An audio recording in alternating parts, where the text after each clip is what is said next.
PGTRB psychology முக்கிய வினாக்கள். தொழிற்கல்விக்கு முக்கியத்துவம் அளிக்கப்பட்ட குழு எது? Hunter commission.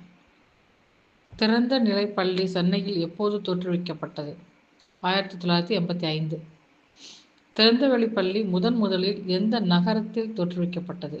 சென்னையில். தொலைதூர கல்வி எம். ராயல் எதில் கற்பிக்கப்படுகிறது? எம். ராயல், அதாவது திட்டமிட்டு கற்றல். பார்வையற்றோருக்கான கல்வி எந்த முறையில் கற்றுத்தரப்படுகிறது? பிரெயில். நாட்டின் சமூக பொருளாதார வளர்ச்சிக்கு தடைகளாக அமைவது எது? எழுத்தறிவு இன்மை.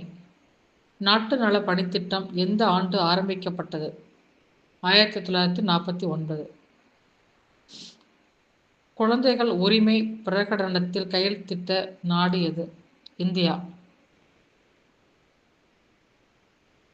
சராசரியாக ஆசிரியரும் மாணவர்களும் சந்தித்துக் கொள்ளும் நேரம் எவ்வளவு நேரம்?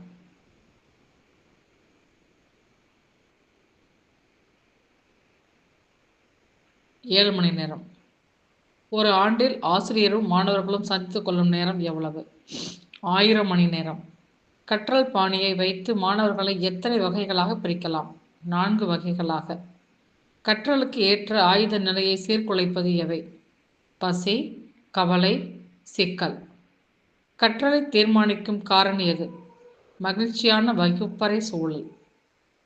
திறந்த நிலை பல்கலைக்கழகம் செயல்படுதல் முக்கியத்துவம் என்ன? வாழ்நாள் முழுவதும் கற்றல். கோத்தாரி கல்விக்குழு தனது அறிக்கையை சமர்ப்பித்த ஆண்டு எது? 1966. இந்திரா காந்தி பல்கலைக்கழகம் ஏற்படுத்தப்பட்ட ஆண்டு எது? 1985.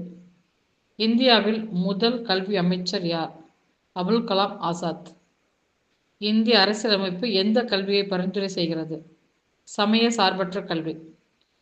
முதியோரின் எழுத்தறிவு இன்மையை தீர்க்கக்கூடிய கல்வி எது? முறைசாரா கல்வி. தொழில்சார் கல்வியின் முக்கிய நோக்கம் என்ன? சுய வேலைவாய்ப்பு. தொடக்க கல்வியானது எந்த மொழியில் அமைய வேண்டும் என்று காந்தியடிகள் கூறுகிறார்? தாய்மொழியில் அமைய வேண்டும் என்று கூறுகிறார். கல்வியை உங்களுக்கான கேள்வி. இந்தியாவில் அதிகம் எழுத்தறிவு பெற்ற மாநிலம் எது? முன் தொடக்க கல்வி வயது வரம்பு என்ன?